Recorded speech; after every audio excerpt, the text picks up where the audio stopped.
All right. These 4 seats are in camera. If you're okay with it, give me a thumbs up. Okay. Also, our face comes out. If you're not looking at it, no. Just back your head. If you want to move, you guys can. I'm not forcing you to be in the video, okay? It's purely for you guys to have additional research thing, especially for final exam and stuff.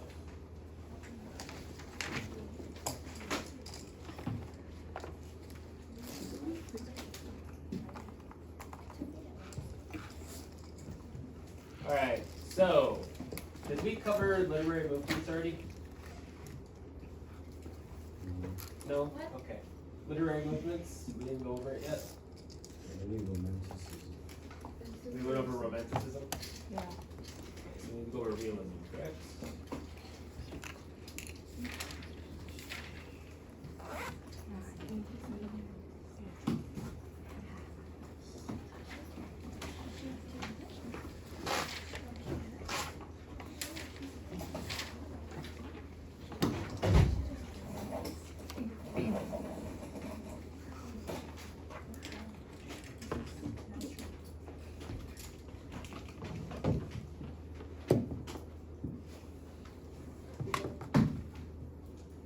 Okay, so who can tell me what they remember about romanticism? What is romanticism? Anybody? Choosing emotion rather than logic. Yep. Choosing emotion over logic, right? Everyone remember that? Yeah. Okay. Cool. So, romanticism makes the world feel very colorful, full of vibrant life, right? But life isn't always vibrant and colorful, is it? Sometimes it's gray, sometimes it's dark, sometimes it's gritty, right? Sometimes it's dirt, right? Can you guys imagine a life where there is no color? What kind of life is that? What do you guys think? Depressing? Good. So, I'm going to go ahead and ask you, raise of hands, how many of you have seen Harry Potter the movie or read the book? Raise your hand if you haven't read it or seen the movie. Do you know what Harry Potter is? Okay, so I'm going to use it as an example, as a reference, but if you guys don't understand any of the concepts, please let me know, okay? So, Harry Potter is about a boy who parents were killed by Voldemort, right? Voldemort is the villain, the antagonist, right? And so Voldemort killed Harry Potter's parents when he was a baby. And since his parents were killed, he was given to his aunt and uncle to be raised, right? But during the growth period, from infant to about 12 years old, he was treated as a second-class citizen. He was treated as a abused child, someone who was like a slave for their family. Cooked food, lived underneath the stairs, had a very dreadful life. How would you imagine Harry Potter's life is to himself? What do you think he thinks about his life? Do you think it's good? Do you think it's bad? What do you guys think? So I want you guys to put yourself in his shoes. What do you think his life is like? What do you think he felt? What do you think, Daisy? I think he would be like a little bit hopeless. Hopeless? Until he got the letter. Yeah. From Hogwarts. Like maybe he just thought that he was gonna live like that for the rest of his life. But he got the letter and realized he was a wizard, so maybe he became hopeful again. Okay.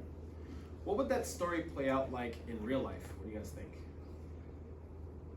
Let's extrapolate basically the story. What would happen to Harry Potter in this story if magic wasn't real? What would happen to Harry? Anybody? Just living like that. Living like that? He becomes adulthood or something. Okay, what kind of adult would he become?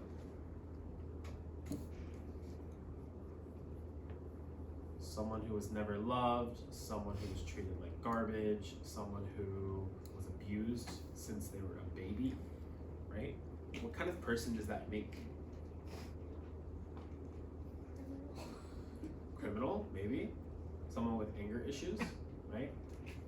Someone who has a lot of trauma, right?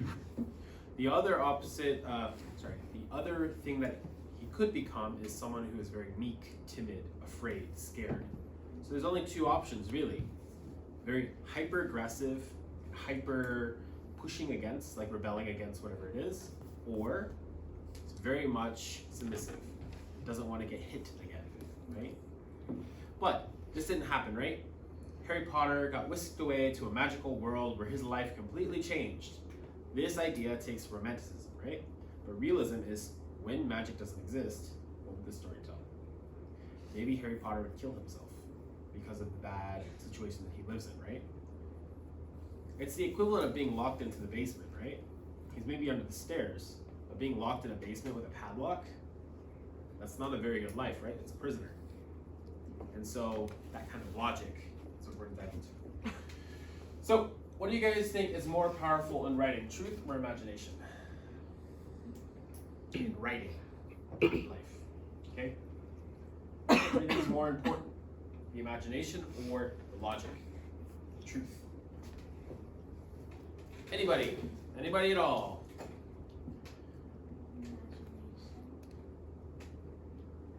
Thank you. Why?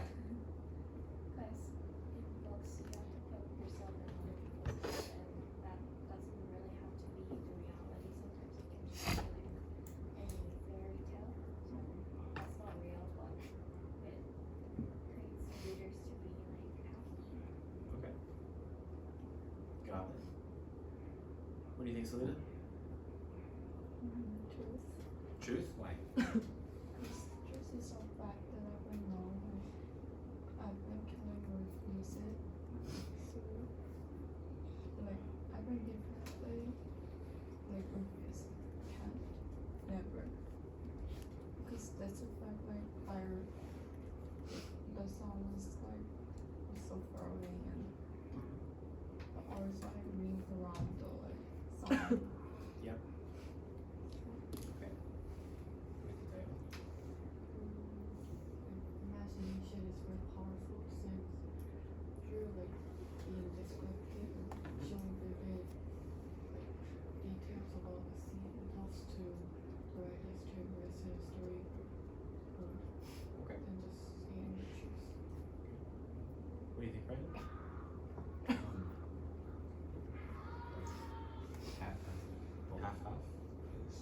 Okay. If the story is trying to talk about like a detective using science to solve a mystery case in a fiction world, then the readers like won't be able to follow the story down the flow. What about if the story is fantasy, but it's based in reality? Then more of the imagination. More of the imagination? Alright, so we're talking about writing in general, right? Writing in general includes all facets of writing, right? Newspapers, articles, journals, scientific research papers. Do you guys want your scientific research papers to be very imaginative, very descriptive? This medication will make you see wonders. And all it is something that helps your eyesight a little bit better, like a vitamin. What do you guys think? Do you think imagination and being very descriptive with non-fiction is really important? What do you guys think? So this gets into the crux of the situation, right? So there are two ways to persuade someone. Do you guys know this? There's an emotional persuasion and there's a logical persuasion, right? For the most part, you guys have maybe seen emotional persuasion more often than logical persuasion, right? But what is a logical persuasion? Anyone know a particular type of material that does logical persuasion? Debate, yes. What else? So we're talking about writing and more specifically. Textbooks. Textbooks, sometimes. What do you guys think about newspapers? Do they use logical or emotional Logical? Logical? Daisy? I think sometimes like uses emotion to like capture the reader's attention, but mostly. Now I want to ask you guys a question. When you say emotional or imagination in this context, right, are we only thinking about fantasy? Or are we thinking about other things like using fear as a way to persuade children? Is fear emotional or is it logical?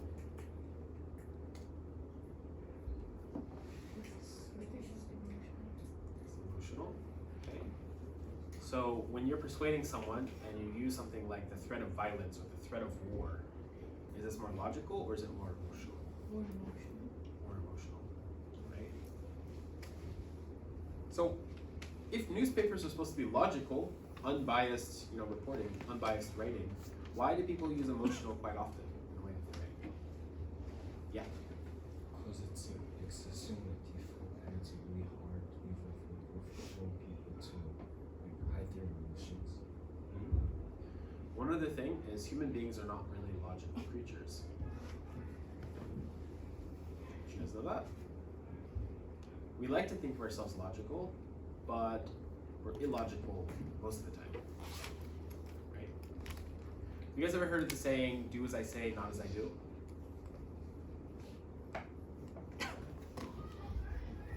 Parents, authoritative figures usually do this, right?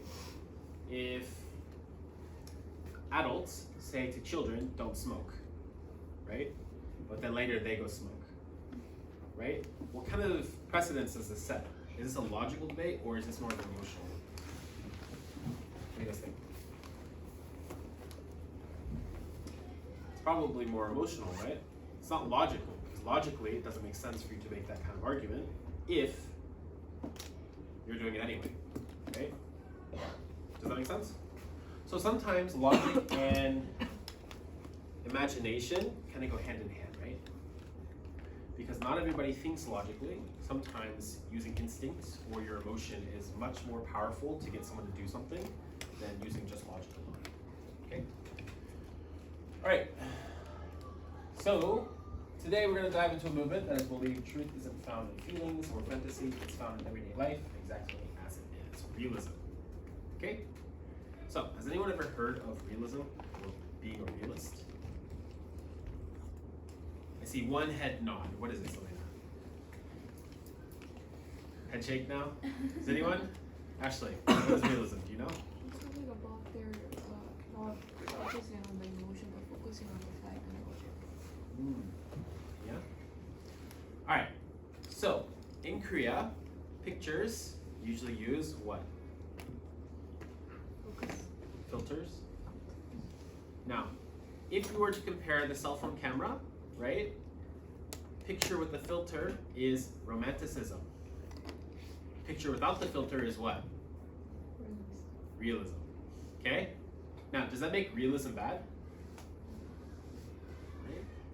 Realism takes the idea that beauty sometimes is in the real things. Right? Now, maybe you guys can't relate to this particular example that I'm about to give, but I want you guys to try to imagine for a second, right? Whose parents work a lot? Okay. How often do you see them? Do you see them at night or do you see them late at night? Every day. But like what time? Like 9 or 10 p.m. or always? Okay. See, some people won't be able to relate to this, but in some families, parents sometimes work 2 jobs, right? So much so that they don't even see their children before they have to get home. And sometimes the children are in bed before they need to go to school for the day, right?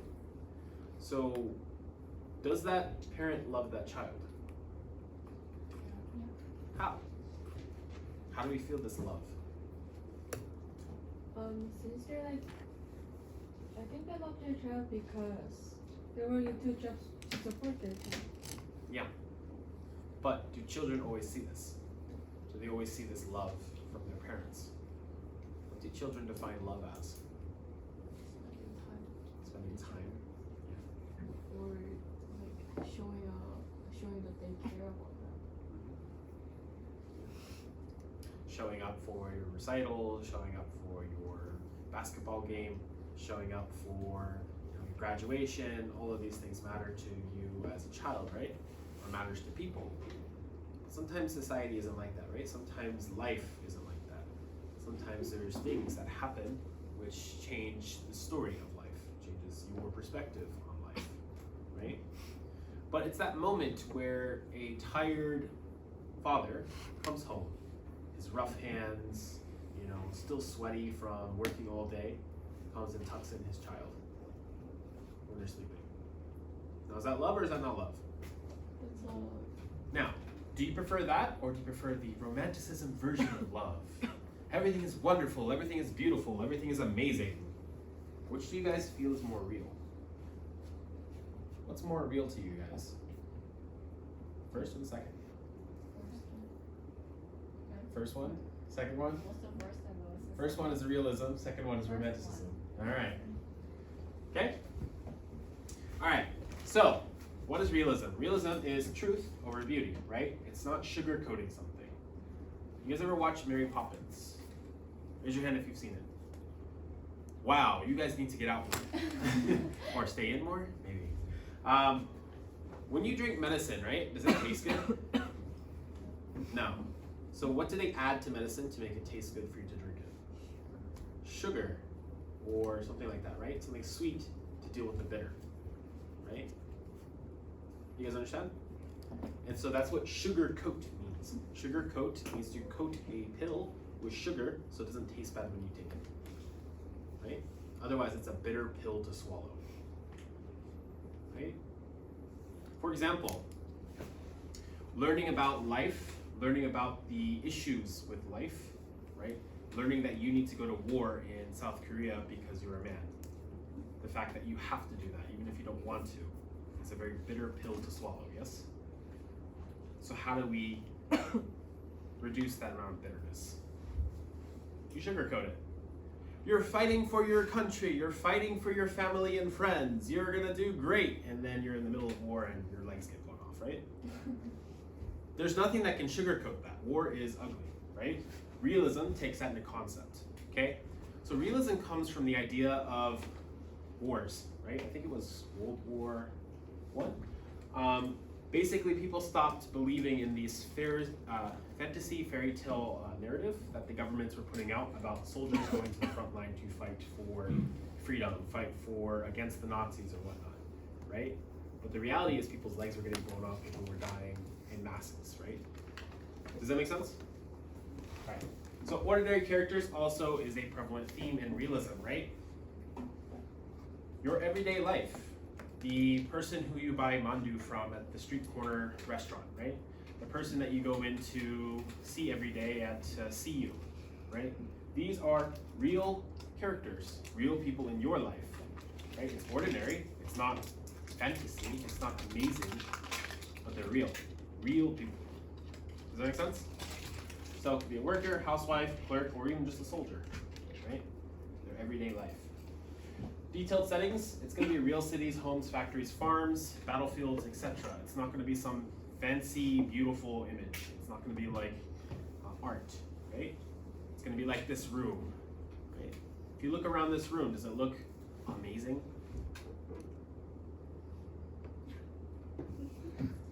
You're wondering if you're insulting me or not if you say yes or no? All right, it's 4 walls of like cement, right? That's it. Walls, right? I made the walls look pretty, but at the end of the day, it's like walls. The same thing as a prison cell, right? Okay, cool. Question? Social criticism. So realism talks about social issues and criticizes it. Like, why do we need to go to war? Why does my brother or father need to go to war and die? Right? Why does that need to happen? Okay? Or how about in South Korea, men versus women, the gender disparity between how treatment is considered versus how society views it, right? These are the things that happen in real life, but we don't want to talk about it. It's bitter, right? It's better to make it sweet and amazing and not so focused on what the actual life is, okay? It's more objective tone. It's like reporting. It's not really emotional storytelling, but telling it how it is, being very brutally honest, okay? And no supernatural, it's really based in reality and like what you see in your everyday life. So, has anyone ever heard of being a romantic at heart?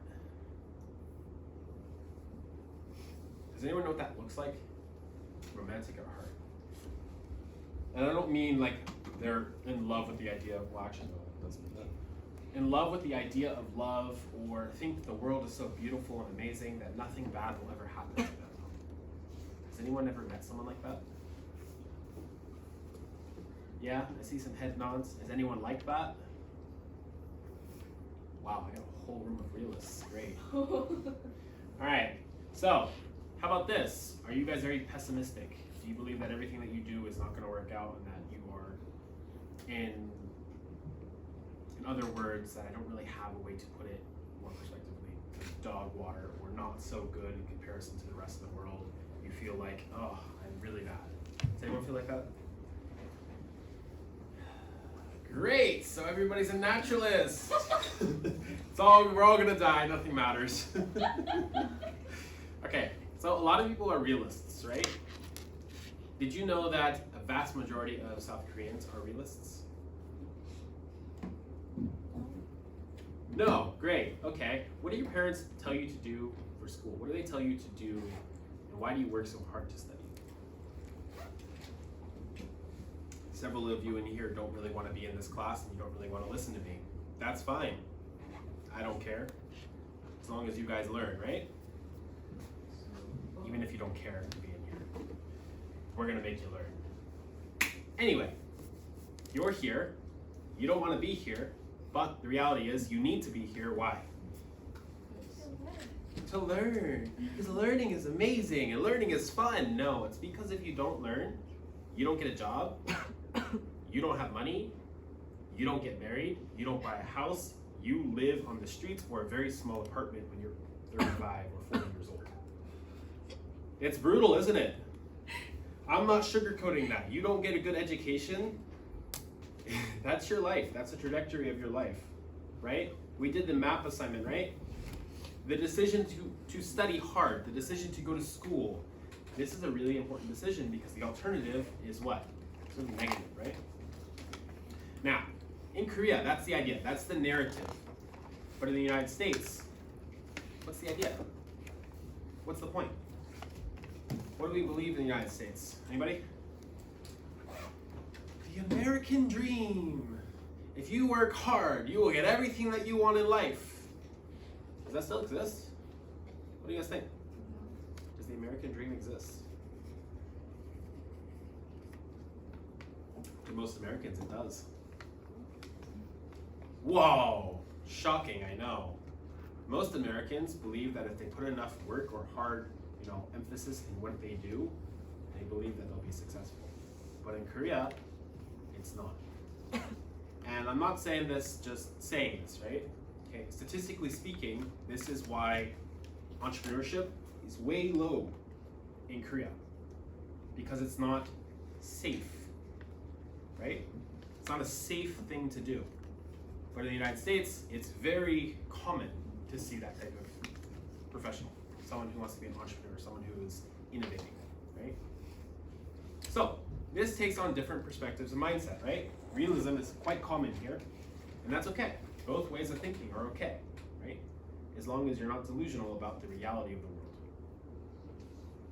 Okay, so in the mid-1800s, the world changed a lot. The Industrial Revolution transformed cities into crowded, soot-covered hubs of labor and inequality, right?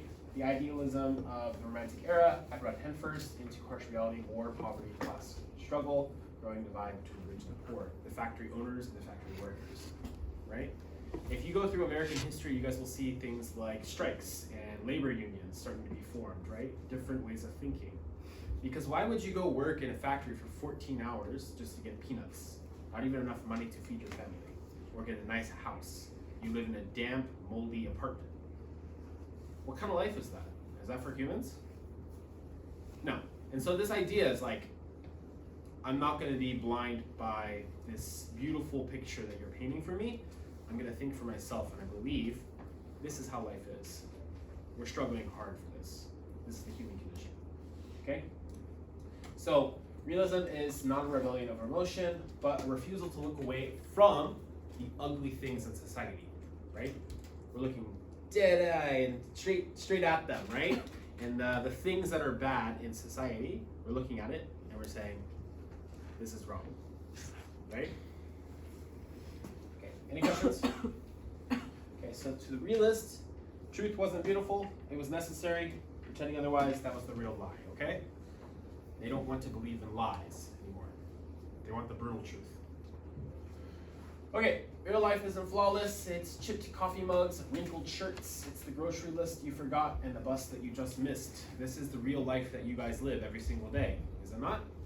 Do you think your life is beautiful? Every day that you're alive is beautiful, is it not?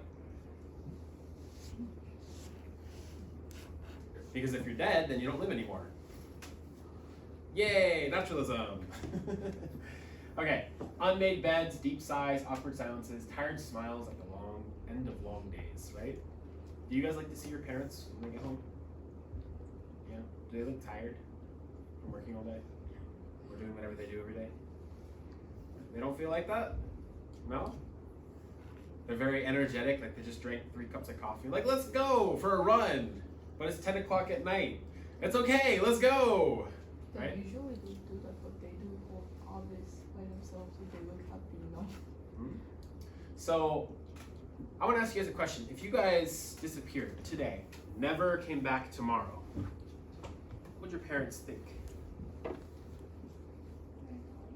Yeah, but what would they think? What would they feel? Would they miss something about you? What would they miss?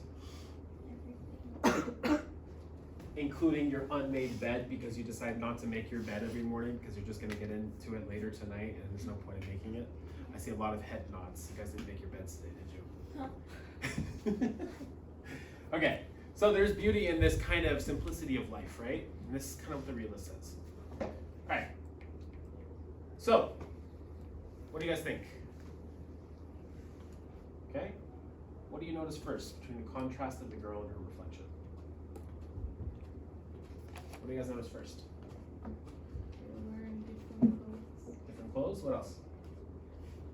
The color looks depressing at the other side of it.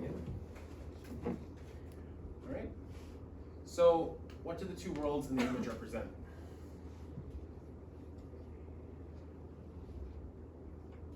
Anybody?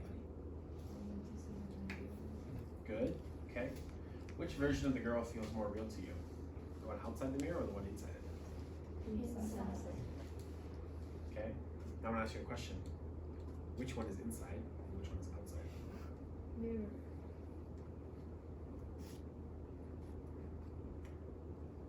So do you guys think of your life very beautiful and amazing, and then you look into the mirror and you see the reality of things, or do you see it from the reality and you look at the beautiful picture? What do you guys think? Which side are you on? Reality is depressing. So this is how you think about life? Who thinks about life like this? I think of life like that. Why? Why do I think about life like that? Do not say it's because I'm American. That's a pop out. Anybody? Who wants to be depressed every day? That seems hard. Oh, my life is terrible. I have to study 12 hours a day just to get into a good university to work until I die. Taxes, death. Depressing, is it not? Yeah. Does realism acknowledge beauty? Realism doesn't ignore beauty. It acknowledges that real beauty is not a lie. Let me ask you a question. When you see a beautiful girl, right? Do you imagine them just because of their makeup? Do you see that as them? Or do you want to see them without it? Without. Huh? Without. Without, why? Because makeup's fake beauty. It's fake beauty. It's not real. Right? The same as this. Romanticism is fake. It's a beautiful lie that we tell ourselves about reality to cover up the bitterness of reality. We use it to escape our reality. Do you guys could rewrite Harry Potter, but instead of Harry Potter going to the Wizarding World, it could just be Harry Potter had a fever dream, dreamt that he was a wizard, and then wakes up and he's being beaten in the basement. That's too depressing. That's my point, right? This whole idea, romanticism makes reality feel like it's not so bitter. But reality is quite bitter, right? Somewhere in the world right now, thousands of people die. Hundreds of thousands are in war. They're dying in muddy trenches, right? Now, do you guys think that's brave? Do you think that's not brave? But it is the reality, right? We have to look it dead in the eye and understand that exists. But if we only think about realism from this perspective, it gets very depressing, right? So let's flip the narrative. Instead of thousands of people die every day, let's think about hundreds of thousands of babies being born right this second, all across the earth, right? That's more hope, future, right? Okay. So, how about this one? What do you guys think about this? What does this image tell us?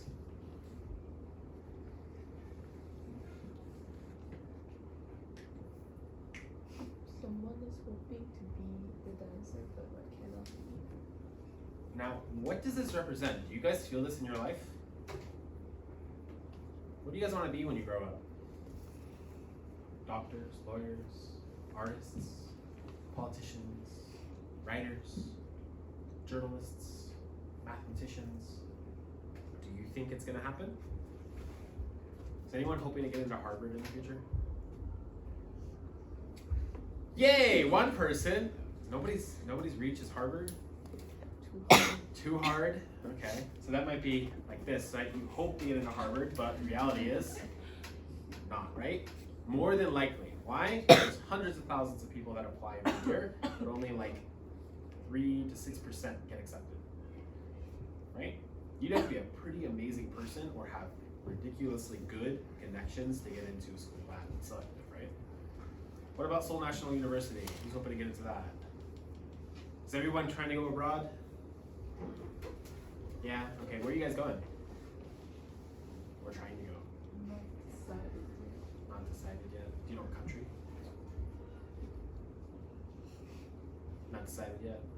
Alright, I guess it's kangaroos or bears.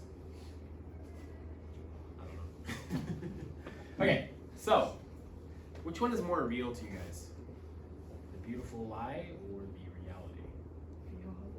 Reality, okay. Now, do you think real is always better? No. So here's the thing. We like to say that we like a real version of reality, but we don't. Quite honestly, we don't. And you can tell this between everything that human beings do in society. Marketing, right? It's a beautiful picture that they sell you about what your life could be if you did this, or if you bought this, or if you studied this, right? First impressions matter a lot. When you go on a first date or you meet someone for the first time, right? How they present themselves. Is their hair good? Is their fingernails cut? Are they wearing nice clothes? Do they smell nice? Do they look nice, right? But that's not the real them. It's a beautified version of them, right? So what does that mean? We don't like real things. We like fake things. Am I wrong? What about friends? Do you guys like fake friends or real friends? I'm not saying that you do, right? This is not me saying that you guys do. What it is saying is we like to be told lies, but we want to think that they're real, right? Does that make sense? Okay. So, what do you guys think the potato gatherers represents? You guys can take a piece of paper and write what you think. What do you think it represents? Paper, open, write. What do you think it represents? This picture.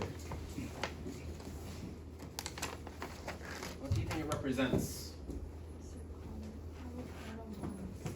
Can you turn on the AC? Okay.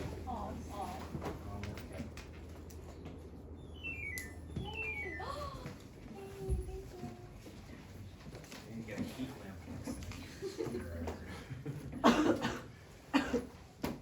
sorry, it was set pretty cold to 19, so. Okay, potato gatherers. What does it mean? What does it show? What does it represent? Is this the struggle of humanity? Right? A long, long time ago, in Ireland, there was a potato famine. Thousands of people starved to death. So what do potatoes represent? Life? Struggle for life, right? If we don't look away at the harsh thing, and we look dead in the eye and say, what does this represent? What does it mean? Is it the struggle of humanity? What if all of our farms got destroyed overnight? That's not a pretty picture, right? Right? And then the gleaners. These are Africans. I don't know if they're African American, but I think they might be African American. But at this time period, they were not Americans. They were property. So, what do you guys think it represents? Now, if we're staring at it directly in the eye and not looking at it as a beautiful picture, what does it represent? Slavery is a very bitter pill to look at, right? So, what does it represent? Evil parts of human society? Humans' evil natures or intention? What do you guys think? Do you guys think slavery is evil?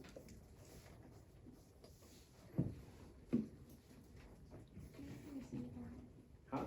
It's evil. So what does evil mean?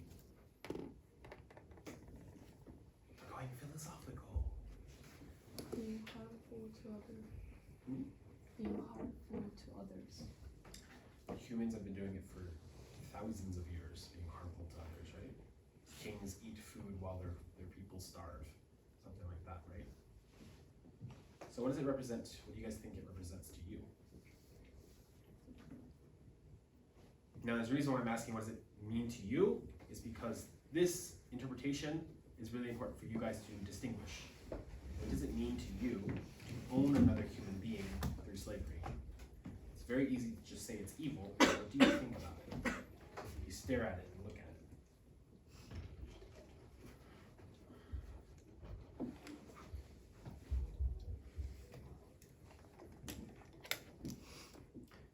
Okay. The last one, young girl. What does it represent? Someone who is studying or reading book. That looks like a woman who is worried about something. What would you be worried about as a woman? A debt type about payments. Payments, bills. Why? Why would you be worried about payments and bills? Maybe they didn't have enough money to pay taxes. But as a woman, what does that mean? In today's world, it's not really as relevant. It's been fixed relatively. But in this time period, what was the expectations of women? Getting married, And, having children. but not working, which meant that you relied on someone for money. And if you didn't have enough money, you were stressed out. How do my children eat? How do I survive? I've never worked before. Something like that, right? So what does this represent? What is this idealized perspective? Is this the gender, disparity? Gender inequality? Okay. So, I'm making you guys look at harsh things, right? Think about harsh things. This is reality, okay? These things happen in life. I am pretty sure if you guys asked your grandma or your grandpa what was life like when they were young, their version of reality is so different from yours, it's gonna feel alien. Okay. Alright, so you guys have a short writing assignment. I think we have enough time. You guys are gonna write a short narrative that captures an everyday moment in life using a realistic style of writing. Okay, you're gonna focus on detail, honesty, emotional whatever, rather than fantasy and exaggeration, okay? You guys are gonna write a 1 to 2 page narrative about real or imagined moment from everyday life. Something simple, something deeply human. That could be something like a dinner between a parent and a child after a long day of school or work. A cashier working a long shift, watching the world go by, right? Tapping their fingers on the desk, watching cars drive by every 2 minutes. Nobody's coming into the store, right? A teenager waiting at the bus stop, dreading what comes next, having to go to school, or maybe they're bullied at school and they don't want to go to school, right? Argument between friends, okay? Or a worker staring at the clock as the last hour drags on. Tick, tick, tick, tick. Do you guys imagine this? The scene in your head? Write about it. Okay? 1 page. One page. Good luck.